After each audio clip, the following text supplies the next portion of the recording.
We shape our buildings. Thereafter, they shape us. When it comes to realizing one's design, the construction phase may prove to be the most taxing. A true test of skill, patience, calculation, and strategy. Not even the most seasoned pro is spared from the usual building headaches. Last week, Home Couture finally found its chosen designer, Jen Sohu, as our client couples deliberated on their dream design, whose stark, sleek, and bold statement space won their mutual approval. This week, we go down and dirty to get to know the nuts and bolts of construction and the real measure of turning one's fantasy space into a reality, as we join our first ever Home Couture winner, Jen Sohu, in crafting her new modern living masterpiece for our contemporary couples. Well, I was looking at a budget of around 1.3 to 1.6 million.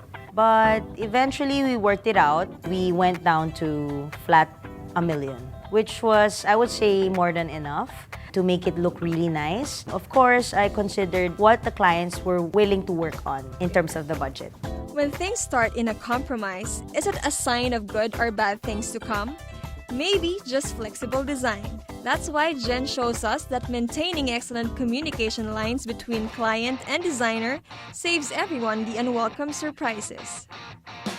During the planning stages, we normally make a timetable. We ask the client, are you in a rush? Or like we ask the admin, how many months are you giving us to design the place? So that's where we come up with our timetable. And then after we're done with that, during construction, we make sure that weekly we check if all the carpenters, all the painters, the foreman is following what we talked about. If they don't, let's say this week, oops, they didn't make it, next week it has to be double time so that we catch up. If we don't, the project gets delayed. We have always been taught that time is money, and time wasted is one that goes straight down the drain.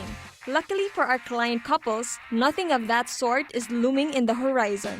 Our construction is on time. We were aiming for early turnover, but I think we're just on the right track in terms of our timetable.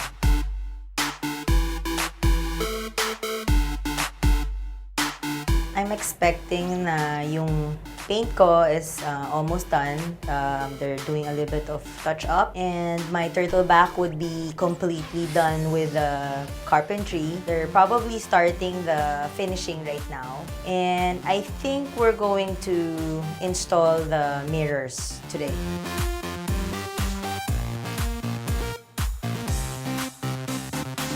Wow! Ang ganda na! All good design needs a visual element to ground everything on. And on the space, it's Jen's signature turtleback wall. Stunning to say the least, it gives once a flat wall a new lease in life. Sam, ganda ah. As in, sobrang perfect niya. Like, kung ano yung pinakita ko sa drawing and the renders, like, it's exactly how I pictured it to be. Pero actually, Jin, hindi pa tapos yan eh. May isang coating pa yan na sanding sealer at saka i-dead flat pa yan para hindi kikintab. So, medyo double time lang ah, kasi we're trying to keep our schedule. Hindi, next week malinis na to. Okay, that's good.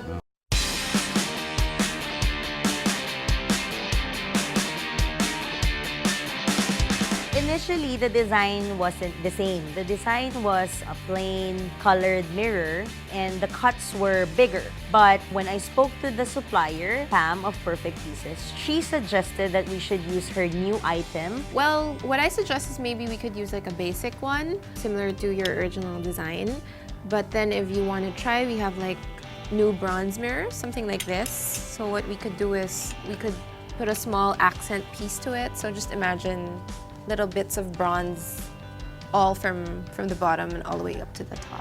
When they were installing it, I could see why she suggested it. It made it look more classy.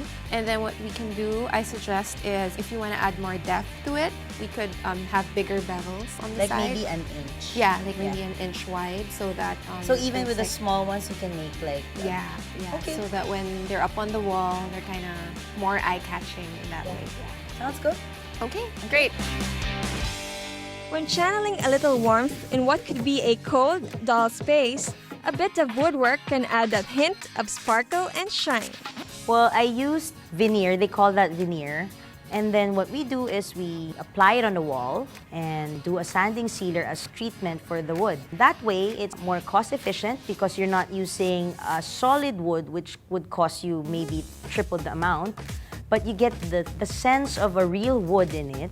We also use ribbon grain. It's actually small particles that are like sawdust, and they press it together and then they make it look like younger wood siya if you look at it closely. And then the treatment naman for that would be varnish. So you stain it, you want it darker, you want it lighter, or you want to put a little bit more grains. So the painters are very, very good with that. Very nice, ah. I see that you placed the cove lighting. It's a common term used by the interior designers. It's actually a canal around the ceiling wherein they put T5 lights. Those are the long lights that are placed together side by side to create a mood that you want it to be soft, not too harsh, not too strong. And we also added a couple of pin lights, a couple of spotlights on the shelves. Actually, we used the teak castle stone on the living room accent wall. And you'll notice the recessed stone and some are not recessed. So that creates the texture that I want. And plus, it's not too out there. Like, it's just subdued, but I know that it's gonna be noticeable because of the texture it creates. We used a 10mm tempered glass for the master's picture window looking out the feature wall. And we also used a tempered glass on the stairs. So over here, this is where the headboard is going to be.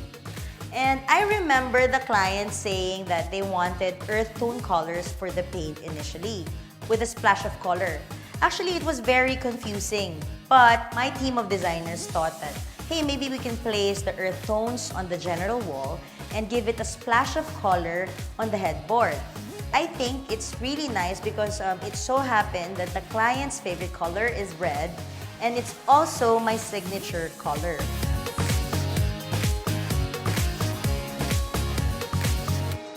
For that room, since it's small and irregular, we decided to do a geometric linear shape.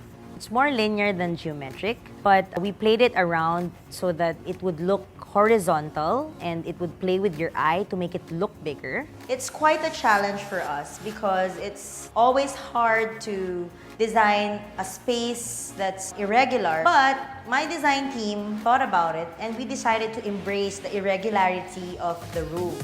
Everything seems in check and going smoothly, that our client couples may just sit back and expect their brand new space ready in a few weeks, without hassles, delays, or worries. A worry-free construction, every designer dreams of that, or every contractor dreams of that.